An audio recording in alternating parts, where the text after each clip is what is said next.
Assalamu alaikum wa rahmatullahi wa barakatuh. That was a really long and painful introduction. I apologize. Okay. Alhamdulillah, wassalatu wassalamu ala rasulillah wa ala alihi wa sahbihi ajma'in. At the beginning of this talk, I would like to give you an admission. I didn't have much sleep last night, and the flight is over here from, I can't even remember where it was from. I'm a little loopy right now, so inshallah, if my talk doesn't make much sense, I apologize ahead of time. I'll try to be as cohesive and organized as I can be. The topic, I don't want to just, and before I get into my topic, I might as well rant. So the first rant I'll share with you is about MSAs. I love MSAs. I was part of the MSA. I was inspired to do whatever I do in my life and the career path that I chose and the direction I picked my life to go in as a result of the friends, the teachers, the scholars, the insightful ideas that I received in the setting of the MSA. I think it's just a fantastic institution, and I don't think that it should be undermined. That sometimes there are some students, there are different kinds of students at the MSA. You get a lot of variety, right? And so you have some students that are extremely serious and they don't think the MSA is serious enough. And you have some students that are just totally there for the social experience and they don't think that it's, it's too serious. They sometimes think this is, why are they always having halaqat and why are they always having study circles or whatever? They're just too uptight or whatever, So you have all these different people. But the fact that they can actually survive the thing and live through it, I tell you, the people who graduate from school, they reflect and miss those days from the MSA. And they think back and they say, man, I had so many great friends and there was so much opportunity at that time. I wish I'd benefited from it even more now that I don't have that opportunity. Because as a matter of fact, I can tell you, having graduated and moved on from the MSA about half a century ago, there is a social void after college. There's this really cool brotherhood and sisterhood that happens on campus, conferences like this one. There's a really nice, sense of belonging. And all of a sudden, after you graduate and go into the workplace, there's this sense of loneliness. And it's really hard to find a sense of, belonging after that immediately. And, sometimes the masjid and some masajid are able to do that, but sometimes the masjid is not able to fill that space, because our masajid haven't evolved to that extent yet. So I do advise you to take full advantage of this experience and really not underestimate the value of even the social interactions, even the hangouts, the barbecues, whatever.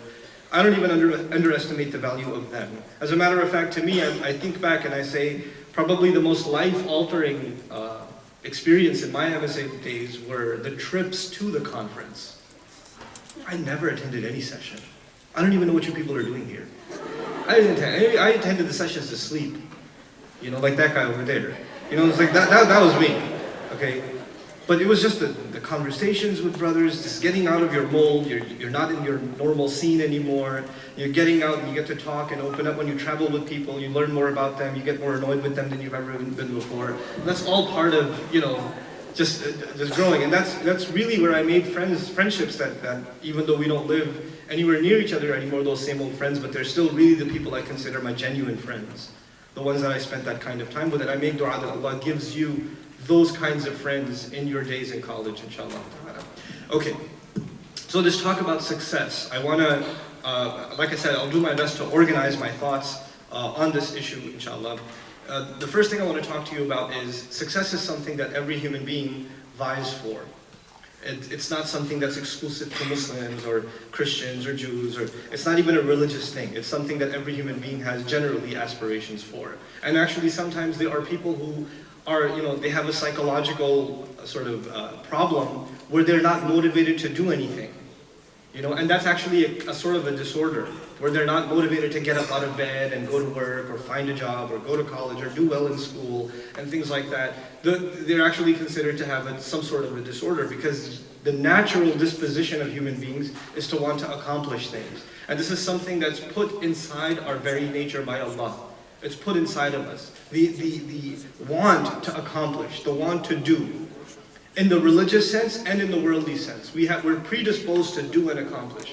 Like for instance, the people that go through very difficult transition and depression are retired folks. They're working their entire lives and they feel like they've been productive, and all of a sudden, it's not like you would think, oh, I can't wait to retire. Actually, they get very depressed because they feel like they were so productive all the time and now they're just sitting around. They want to do something. They want to be involved in something, you know? And this is something that is, you know, a healthy aspiration, a healthy sentiment that all of us are supposed to have inside of us. But beyond success, or thinking about success from an Islamic point of view, takes a little bit, we have to take a step back, sort of, right? And look at a grander picture. So that's what I'll try to present to you guys first. Before even success actually comes survival.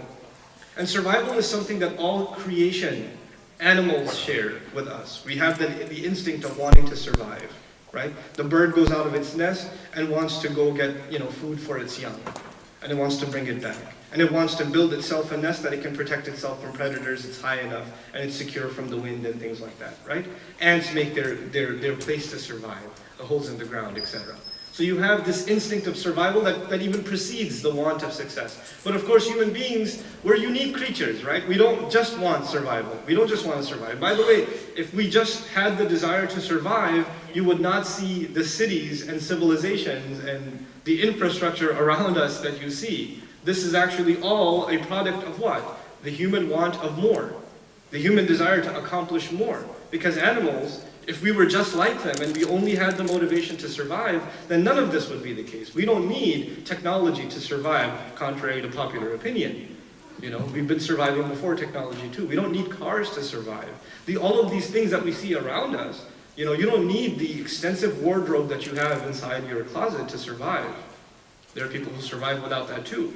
And when we, as a matter of fact, when we see in the world people that are living at the level of survival, because there are some people, right? They're just barely surviving. That's what they're doing. We look at them and we say, man, that life is tough. They've got a difficult life. They're barely surviving. Or they're just living at that bare minimum subsistence level. That's all they're living at. How could they live like that? Because you've accustomed yourself to certain luxuries and certain, you know, higher standards of living, what we call, right? And they are, in some people's worldview, a part of what success is considered. That's what success is considered. Now this is something, again, not limited to Islam. This is sort of a general thing. There's survival, and of course beyond that, we all want success. Now what does that success mean?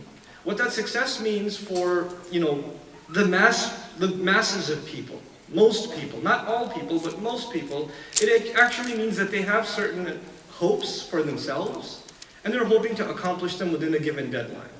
So by the time I'm 30, I hope to own a house. By the time I'm, you know, 40, I hope to have this much savings. I want to have, you know, children. I want to have this or that. You may have a different list of wants that you have. By the time I'm 25, I'd like to get married or even sooner. By the time this happens. You have financial goals, you have educational goals, you have career goals. And people have, even if you haven't written those out and you've timelined them, something's in your head about, yeah, I'd love to live over there.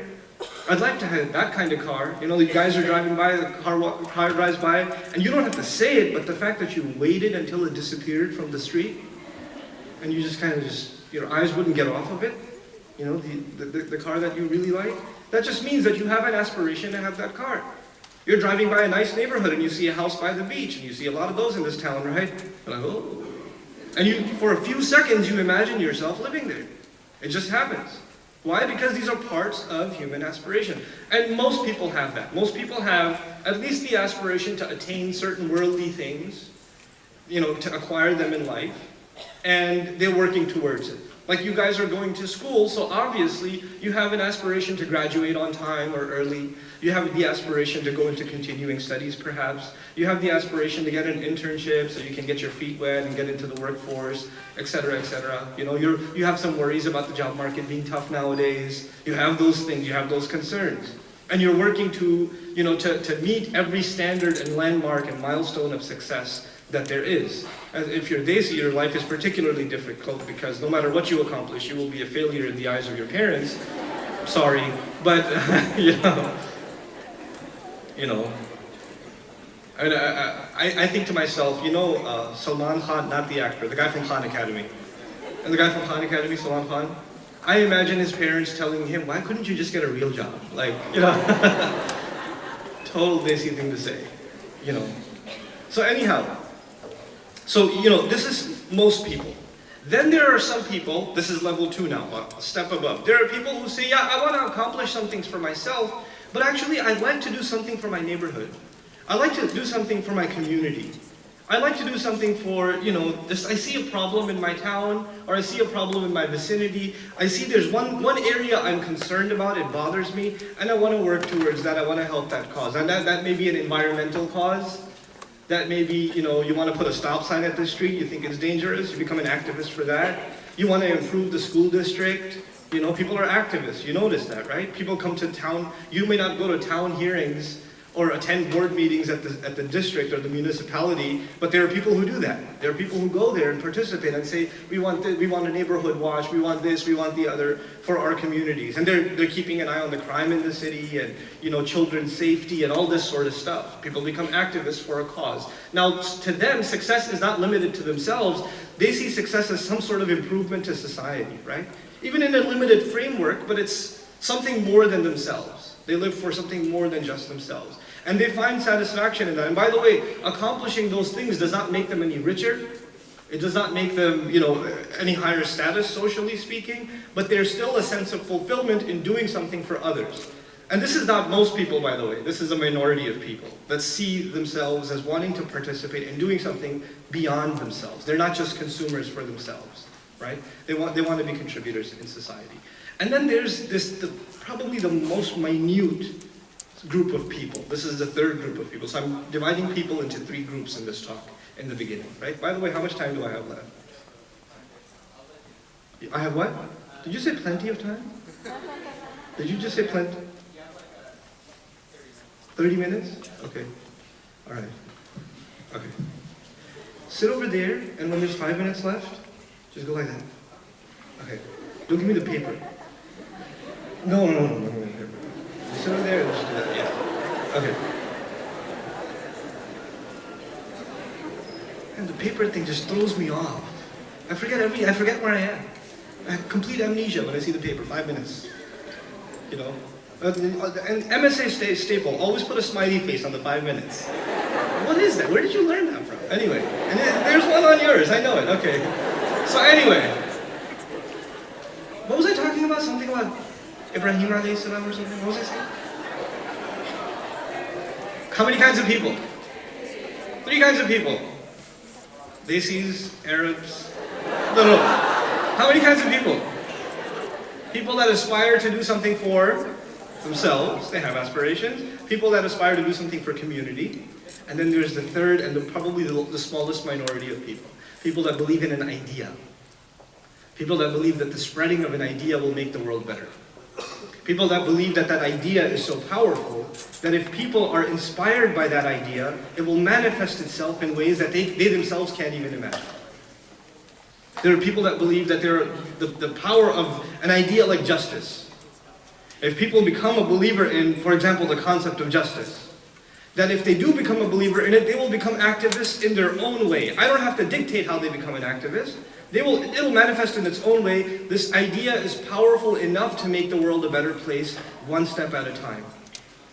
I may not see any change in the world as a result of the spreading of this idea, but it doesn't matter. It's like putting a seed in the ground and you're watering it. You don't see anything for a while, but you know something's happening underground. And when that tree does come out, it'll be far more powerful than a twig or a blade of grass. It'll be a tree. It'll be something substantial. And substantial trees take a while to develop the roots before they come out and really become strong, so they understand that they will live by this idea even if they don't see its manifestation. They understand this journey is long.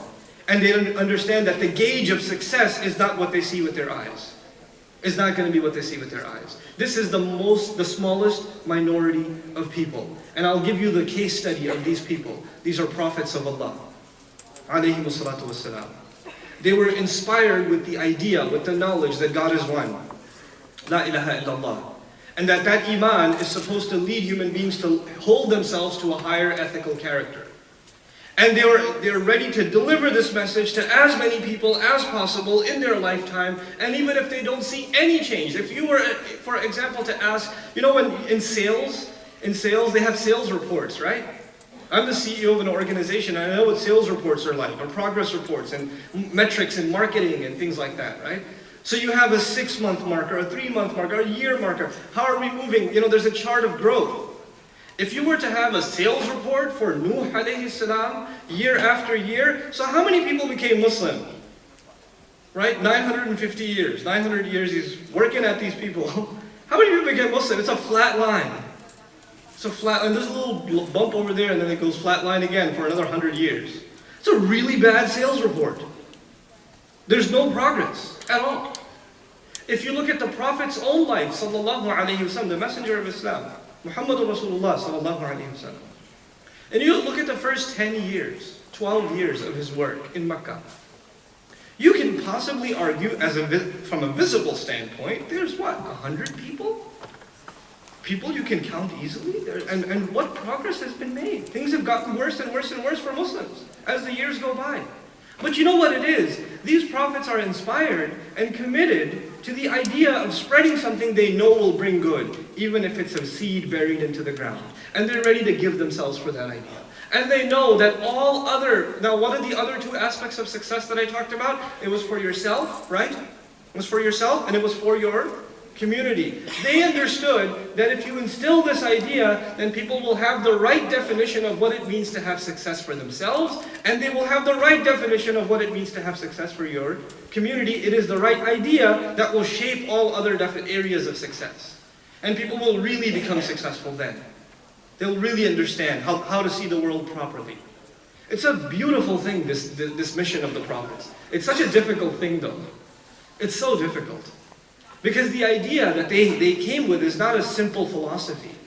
It's not just a set of ideas that you can accept. I say, I accept these ideas, they make sense to me, and that's it. That's the end of it. It's not like that.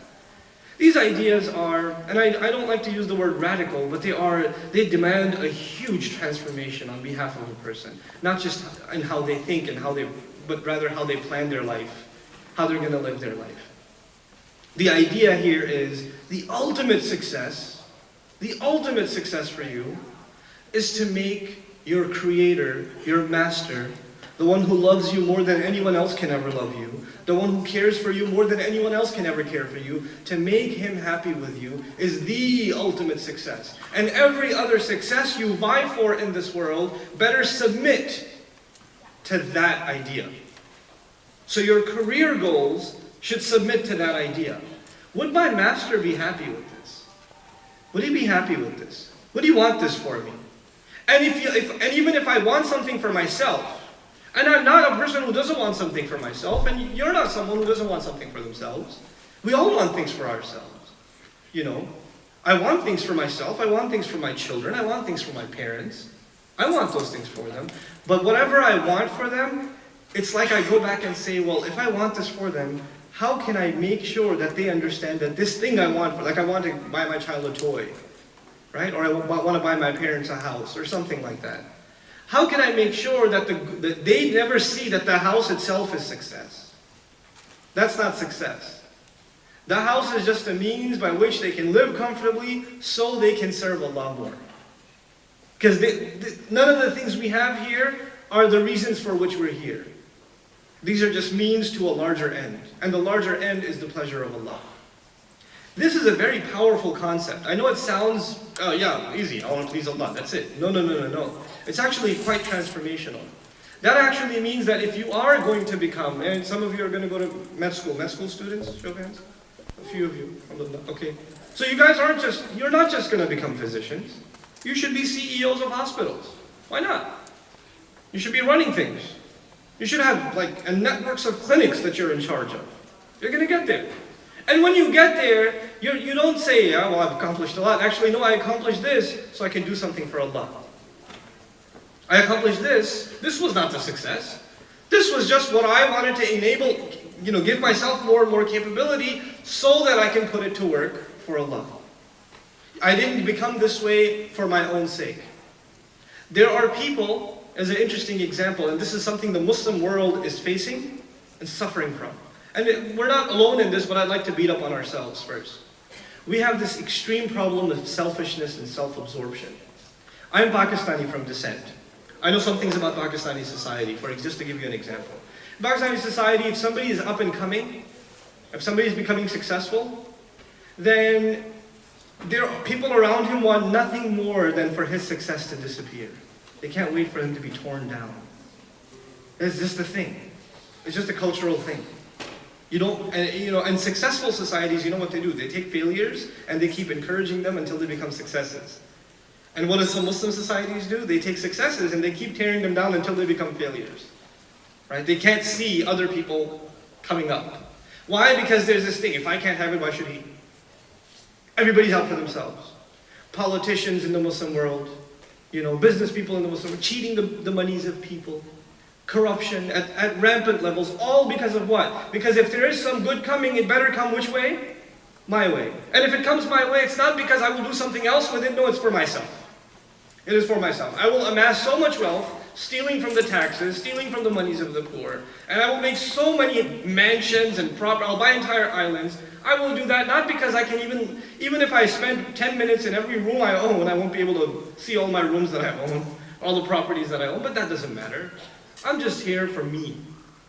And compare that to the sentiment of some others who care about their nation.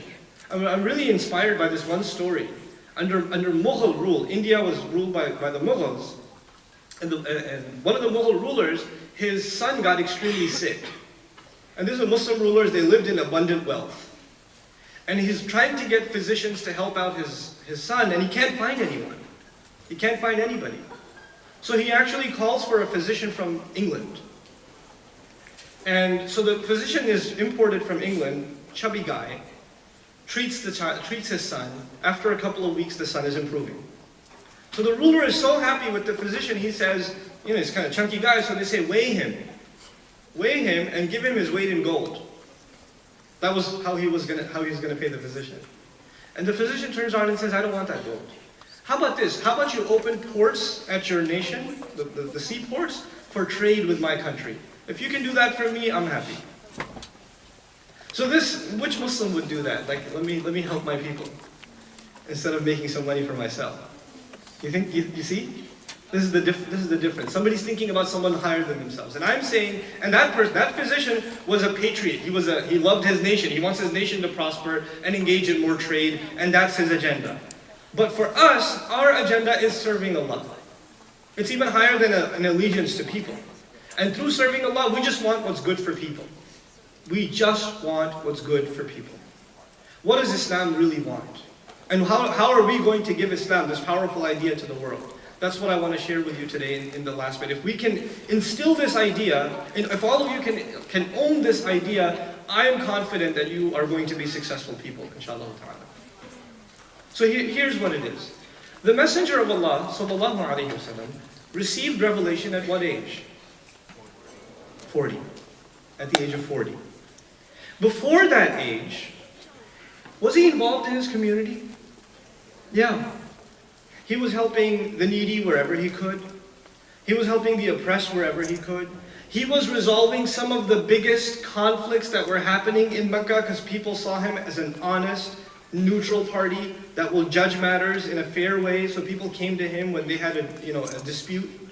So he was considered the model citizen of his society for 40 years. And if there's one thing the Prophet had, alayhi salatu wasalam, before even being titled the messenger, he had this incredible reputation based on his character alone, not based on speeches, not based on talks or lectures, because he wasn't doing those. He was actually considered quite a shy person. But based on his work ethic, based on his concern for other people, based on his mercy to others, courtesy to others. And by the way, is he surrounded by a society where these sentiments are common? No. So he's surrounded by a very corrupt society, and he himself is, you could think of like one of the very few, if not the only nice guy. He's what that is in that society. And people like that are still around, and people think these people are naive. Why don't you be like everybody else? Why are you so naive? You think the world's a good place. People that do good, they don't accomplish anything, people tell them. They don't accomplish anything. And that's our messenger for how many? 40 years. And after 40 years, Allah decides to make him a messenger, right? But when Allah makes him a messenger, something interesting. In an ayah of the Quran, Allah swears by the fact that the Prophet ﷺ is committed, وَإِنَّكَ لَعَلَى خُلُقٍ عَظِيمٍ, that you are committed to an incredible character. You are committed to an incredible character. You know what we're learning? The validity of the message of Islam was rooted, the base of it was the character of the Prophet ﷺ, his credibility, his character, his ethical standards that were already there before he became a messenger. And Allah quotes the first 40 years. وَإِنَّكَ لَعَلَى خُلُقٍ عَظِيمٍ is one of the earliest revelations. One of the earliest. So he's not talking about the last year, 6 months. He's talking about his entire life. And he's saying, look at how amazing your character is. And with that credibility, he is calling to an idea. He's calling to something powerful. He's calling to La ilaha illallah. I argue today for Muslims. We talk about da'wah all the time. We want to make da'wah. But we don't talk about credibility. We don't talk about the right ethical standards on which we're supposed to stand without opening our mouth. So before we even people say anything, what do Muslims believe? Which direction do they pray in? What are their dietary restrictions? What's with their dress code? Before asking any of those questions, anybody who knows a Muslim, the first thing that they should be saying is As-Sadiq Al-Amin. Those are titles for the Prophet ﷺ, not after he became a messenger, the truthful and the honest. The truthful and the honest. Those are titles not after he became a messenger, but what? Before he became a messenger. Those two titles mean that he has credibility when he presents the message of Islam. You guys, the young, you are responsible to present the message of Islam to the world, but you will not be able to do so until we're standing on the footing of what? Of credibility. Of truthfulness and honesty.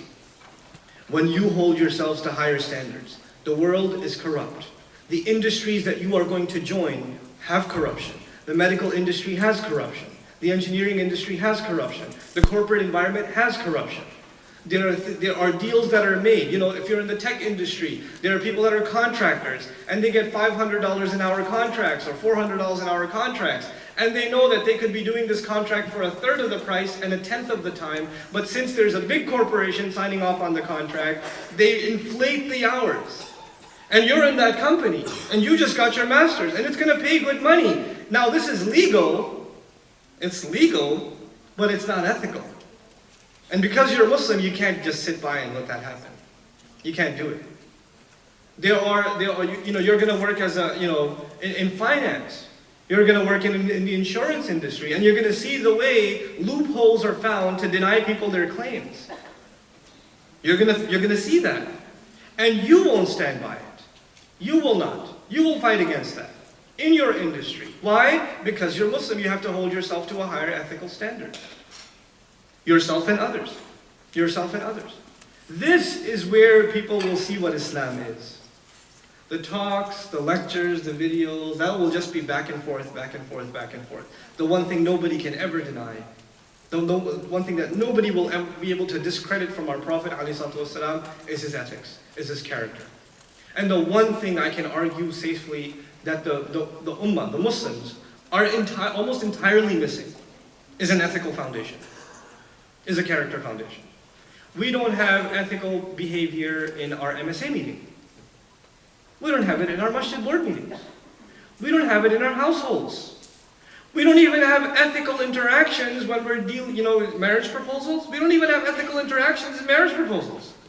So the boy's family will lie about the boy and how he's and they know he's got a drinking problem, and they'll still lie about it. This is highly unethical. This is and because they think that marrying the right girl, it'll fix all his problems. No, you're just going to ruin her life. That's what you're going to do. But this is what's happening. This is the reality of Muslims. We're in a sad state when it comes to this. So when I say we're going to go on a campaign to instill success into the Muslim youth, I want all of you to be successful. Well, to have success, to build this tree, you got to plant that seed. And that seed is, and before we become people of La ilaha illallah, we have to become decent human beings. Common human decency, it needs to be revived. Courtesy needs to be revived. It is at the heart of Islam.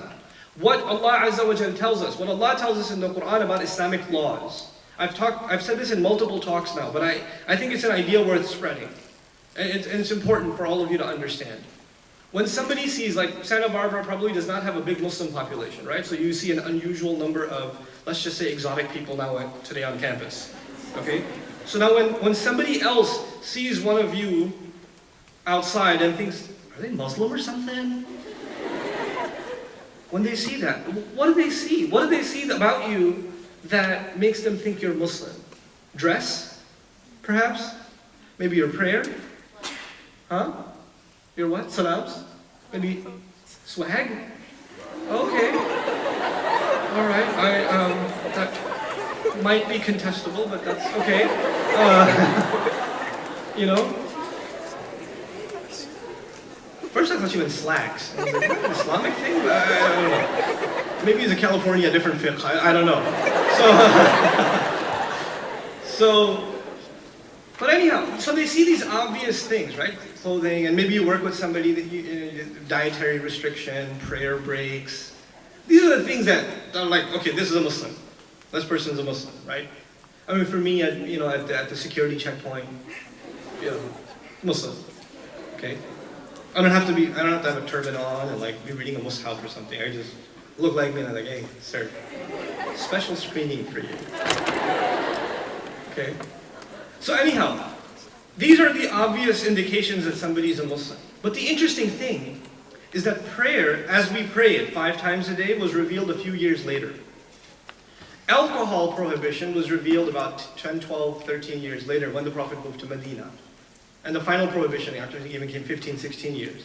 Hijab, 16 years after the Prophet became a messenger, was revealed. Right? Clothing guidelines, 15, 16 years. Dietary restrictions, at least a decade after Islam started being revealed. So what I'm trying to say is the things that we see obviously as markers of Muslims, like obvious indications that somebody's a Muslim, they weren't there for almost a decade or more among the companions. And these are the strongest Muslims, right? But immediately, from the very beginning of that message, the Muslims in Mecca are totally different from the non-Muslims in Mecca. Not because of how they dress, not because of their food restrictions, not because they don't drink alcohol, not because of any of these things that make us different today. Not because of that reason. So one has to ask themselves, the greatest companions of the Prophet, radiallahu anhu ajma'in, the best of the best, how were they different from the rest of Mecca? Oh, once this idea came inside them, what is that idea? La ilaha illallah. What is that idea? Muhammadur Rasulullah. It changed something about how they see success. It changed something about what they want to do in life. What they love and what they hate. What they want to accomplish. What they want to live for and what they want to die for. What they will stand by idly and watch and what they will not tolerate. It made them a different people. They saw the world differently. And if you just even spent 2 minutes with them, you would say, this person looks at the world differently than I do. Their worldview is entirely different. Their definitions of success and failure are entirely different. They are working towards something much different than what I'm working towards. I was hanging out with a Muslim teenager yesterday at a breakfast table, just me and him talking. And I said to him, hey, why are you alive? I know it's an awkward question, but I like those. Why are you alive? I mean, he goes, what? Of course he said, what? So I said, why do you exist? What's your purpose? What's the purpose for which you exist? He goes, I don't know, like live? That's what he said. I was like, what do you want to accomplish in your life? What's the which video game did he mention? What's that first-person shooter that's really popular? Yeah, be number 1 on Call of Duty Online. That was his life purpose.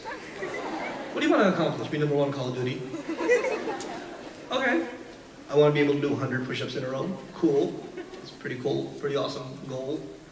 But you know what? That's not just one teenager. There are people that are in their 50s, and the greatest goal they see before them is a promotion. The greatest goal they see before them is a nest egg. That's it. That's all they see. There's nothing more. And why are you alive? Just to live. Party. Eat, sleep, poop, and die. That's it. That's all you're here for. But these Muslims, these guys in Mecca, I don't know, they live for some idea. And they want people to aspire to higher things. And they don't just want them to live for themselves. They want to hold themselves to a higher standard. They're not like us anymore. They become weird. What's happened today is Islam is defined by the visible markers of Islam. And the original definition of Islam was an ethical worldview. was a moral worldview. And then the laws of Islam, the hijab, the halal and the haram, the sharia of Islam beautified that worldview. Now what we have left is an emphasis on the laws with a de-emphasis on the foundation on which those laws are built, the ethical foundations. It's just gone. Or very little of it remains. And this is what your role is going to be. Your role is going to be to hold yourselves to a higher standard and therefore ask the world to hold themselves to a higher standard. That is what you're going to do. And the way you're going to do, every one of you is going to be a warrior in their own way. You're going to be an activist in your own cause, in your own field. That's how it's going to happen. So at the end of all of this, I just want to share with you how Allah lets us remain successful, or how He keeps us, because sometimes you can lose focus, right? Sometimes for example, you guys join the MSA. In the beginning, you have these lofty goals, what you're going to do. About a year in, you don't even know what you're doing there anymore. It's just mechanical. When you first started praying, it was a spiritual experience. Now it's just become cardiovascular exercise. You do something for a while, and you don't even know why you're doing it anymore. You lose sense of purpose. And when you lose sense of purpose, you need something like a convention. You need something like a get-together and say, okay, let's remind ourselves why we're doing this. Right? You need to pick me up. And that pick me up originally is actually the salat. The salat forces the believer to stand in front of Allah and remind himself that one day his success or failure is going to be judged. إِيَّاكَ نَعْبُدُ وَإِيَّاكَ نَسْتَعِينُ اهْدِنَا الصِّرَاطَ الْمُسْتَقِيمَ. Guide us to the straight path. Guide us, because that day is coming where I don't want to be al-maghdub alayhim, I don't want to be al-dhalleen. I know you're Maliki Yawmiddin. I know I'm heading that way. I'm on a path, I'm on a journey. I realize that. And then you recite a portion of the Quran that's supposed to give you purpose. That's what it's supposed to do. That's what prayer is supposed to do. I personally see, and I don't think it's an oversimplification, a revival of prayer. A real revival of prayer in your personal life, and really engaging with the Quran as you should, you're guaranteed success. You're guaranteed success. Prayer itself does not guarantee success. But real prayer, oh man, you are guaranteed success. قَدْ أَفْلَحَ الْمُؤْمِنُونَ الَّذِينَ هُمْ فِي صَلَاتِهِمْ خَاشِعُونَ لَمْ يَقُلْ الَّذِينَ هُمْ يُصَلُّونَ. He didn't say in Quran, the true believers have already attained success, the ones who pray. No, he said the true believers have already attained success. Those who, when it comes to their prayers, are incredibly humbled, overwhelmed, overpowered by the message that they themselves are reciting. What they're saying from Allah's words overwhelms them. They're standing in front of Allah talking to Him, reciting His word. And it moves them, it makes them think, it inspires them. And that's what you have to do for your personal selves. Your salat is good, everything will be good. Your salat is no good, it'll show in everything else. It'll show in everything else. Fix your salat. Nobody else will fix it for you. You have to fix it for yourself. That is the seed of success. And by the way, the rest of the ayah, the rest of the passage, I won't explain the passage to you, I'm wrapping up, but I want to show you what this does. I'm arguing that salat, because it connects you to the Quran, gives you a sense of higher purpose, right? That's what I'm arguing. What does Allah say right after that? وَالَّذِينَ هُمْ عَنِ اللَّغْوِ مُعْرِضُونَ. They stay away from useless activity. Why would somebody stay away from useless activity? Because they found themselves a sense of what? Purpose. You have a purpose. You have an exam tomorrow. You have a purpose. You have a project you have to finish. Are you going to just sit around? No, you're going to be working. Your friends are going, hey, you want to get some pizza? No, I got an exam. You want to go play some ball? No, bro, I got a project to finish. You won't, because there's a purpose in front of you. Salat gives you purpose, which leaves you not to be able to waste your time. Oh, why am I talking to the youth about wasting time? They don't ever waste time. You guys. Efficiency.com. Right? You guys are the example of efficiency. He says if your prayer is fixed, what's the first thing that's going to happen? You'll find yourself not wasting your time anymore. It's awesome. وَالَّذِينَ هُمْ لِلزَّكَاةِ فَاعِلُونَ. Then they're constantly working on cleansing themselves. When you stop wasting your time, you realize what you're doing, some things you're doing are no good, and you have to refine your behavior. So you start working on refining your schedule and refining your activities and becoming more and more productive. وَالَّذِينَ هُمْ لِلزَّكَاةِ فَاعِلُونَ وَالَّذِينَ هُمْ لِفُرُوجِهِمْ حَافِظُونَ. And they guard their privates, which actually means they guard their shame. Because when you work for Islam and you have a sense of purpose, there's one thing that you cannot undistract yourself from, and that is temptation. That is attraction to the opposite gender. It's impossible for you to undo that. So Allah says they take extra precaution to be decent and moral and mindful and protective of their own dignity when they engage in the work. MSA students, when you engage in MSA work, mind yourself.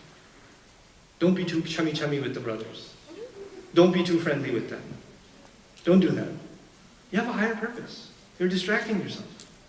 This is not right. She is somebody's future wife.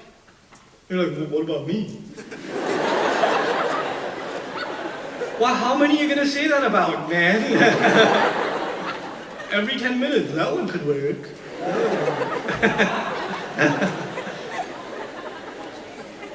No. You also, stop making small talk. Have a sense of purpose. You know, Islam doesn't let you become like this. It doesn't let you have frivolous interactions. Not because in and of themselves they are evil and they lead to evil, that's true, but actually because you have something much more important to do. You don't have time for that. You know, there are schools where boys and girls, there's co-ed schools in America where there's no dating. Non-Muslim schools, there's no dating. You know why? Because the academic standards are so high and they keep them so busy that they don't even have time. They're so stressed with their studies. They don't have time for that stuff. They don't take off for Valentine's Day. They don't do that stuff. You know? The fact that you're engaged in something like that, or you're spending a little too much time looking at pictures on Facebook, or, you know, becoming somebody's friend, or commenting this and that, you know what that means? You just haven't found purpose yet. That's what that means. Forget halal and haram. I'm not even here to talk to you about that. I'm here to talk to you about you're on a mission. You're forgetting you're on a mission. You know, إلا على أزواجهم وما ملكت أيمانهم فإنهم غير ملومين والذين هم لأماناتهم وعهدهم راعون. These are the people that when it comes to they're entrusted with something and the promises they make, they watch over them. They are ethical people in their dealings. What did this whole transformation? They don't waste their time. They're not frivolous with the opposite gender. They keep their promises and they mind their trusts when they're entrusted with something. They really hold on to that. Where did this all begin? What was the thing that started this off? What refreshes them to constantly stay on point? Salat. Salat. وَالَّذِينَ هُمْ لِأَمَانَاتِهِمْ وَعَهْدِهِمْ رَاعُونَ وَالَّذِينَ هُمْ عَلَى صَلَوَاتِهِمْ يُحَافِظُونَ.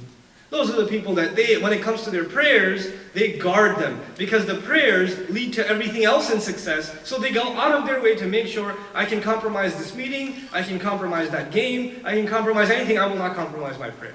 I can't because I know what it means for my success in life. That's what it means.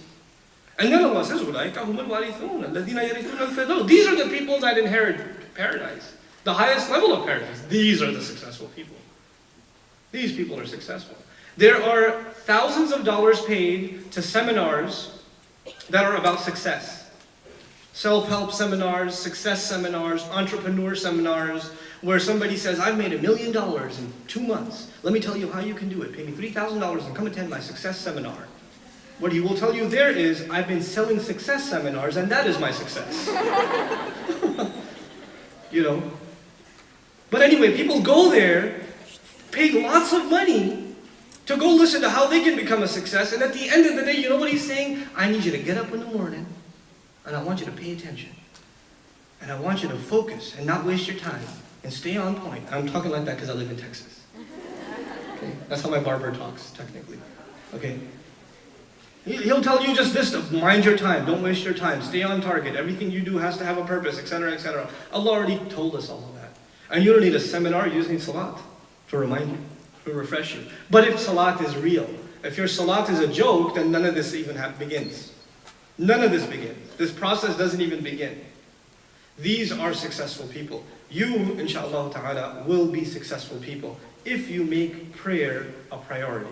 If with that mindset you read these ayat of Surah Al-Mu'minun. Because these ayat of Surah Al-Mu'minun, they really are a blueprint for success.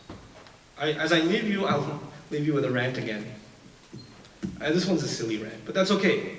It's an MSA, you guys can take it.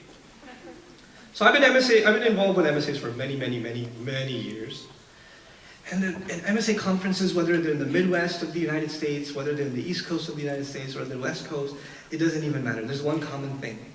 So they make these elaborate programs, right, for the speakers. And they have these really like funky titles for the talks. Like Blueprint from the Divine. Right? They have these titles like that. Like, do you talk like that to each other? Hey bro, how's the blueprint from the divine? Oh no, it's pretty good. Like, you don't do that. And then they write like an 8-paragraph description of the talk, right? And then they send that to the speakers, different speakers. This is the talk you're giving, it's called Blueprint for the Divine. And if the speaker was to come up and just read the description, their time would be over. They've written the entire speech for them. And what's funny is for the last 20 years, I don't know a single speaker who actually reads that stuff. We just come and do whatever we want. It's been like that.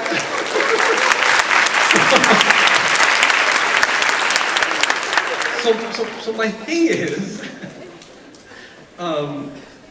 my suggestion, it's a humble suggestion, you don't have to take it, because I'm saying you could continue to write Blueprint for the Divine, or the, I don't know, I can't even remember some of those titles, but they're really good. Sometimes I write them down to just say to my kids, just to see what they'll say. What does that mean? I don't know, that's weird. Is that English? That's what they say. But you can keep things going the way they are, and that's fine, it's totally fine, because speakers will continue to come and do their own thing. That's totally fine. Or you could start actually putting normal titles. Like, how do we become successful?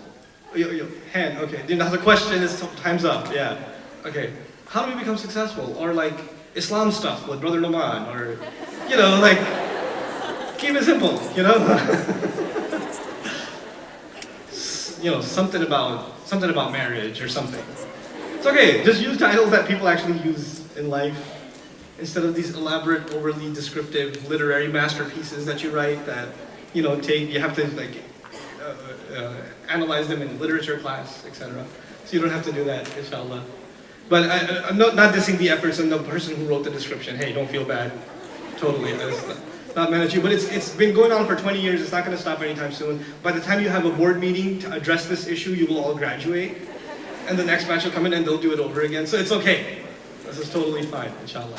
I hope you guys were able to take in some of the ideas that I've tried to present today, inshallah ta'ala. But as just summing it up, you guys, there's a huge expectation from you. I know. Don't give me the paper? Don't give me the paper. Okay. All right. There's a huge expectation from you. Let me tell you something. American Muslim youth, specifically American Muslim youth. Recently, I've started traveling internationally. One of my first, targets was the UK. And I saw maybe in one trip, in maybe 5 days, I saw maybe 5,000 Muslims in the UK. I spoke at London, I spoke in Birmingham, I went even to Glasgow in Scotland. That was pretty awesome. But anyway, so I met lots of Muslims. And let me tell you something. We are in a unique position in the United States. The entrepreneurial opportunities, the educational opportunities, the ni'mas, the blessings that Allah has given you, and the opportunities that Allah has given you are unparalleled anywhere in the world. And as a matter of fact, the eyes of Muslim youth are on you all over the world. What will you accomplish? What will you accomplish? You are not just living for yourselves. I know we're living in the ultimate consumer society. We are. We are living in the Amazon.com, Walmart society. That's what we're living. But you know what? You have to internalize that you are living for more than yourself. That Allah has given you more than so many others who are much more intelligent than you, much more talented than you, but Allah did not give them the opportunities He gave you because He expects great things from you. Not just for your own career, but for His deen, for the world. You're going to be the entrepreneurs. You're going to bring reform to so many things. You're going to make the world better in so many ways. And all of it inspired by that prayer you do every day. That's what you're going to do. And you really have to ask yourself, how are you going to accomplish that? What are you going to give the world? What is Allah going to do through you? Every one of you has to have that introspection. You are not the kind of people that are going to go to a guidance counselor in your junior year in college and say, I don't know what to graduate in. I don't know. I'm not sure. Not you. You have purpose. You've had purpose since 8th grade. You are driven. That's what you are, because you're people of La ilaha illallah. May Allah Azza wa Jal make you exceed the expectations that I and so many have of you. May Allah Azza wa Jal make you the pride of Islam, and through you show the world what Islam really looks like and how it can beautify this world. Barakallahu li wa lakum. Assalamu alaikum wa rahmatullahi wa barakatuh.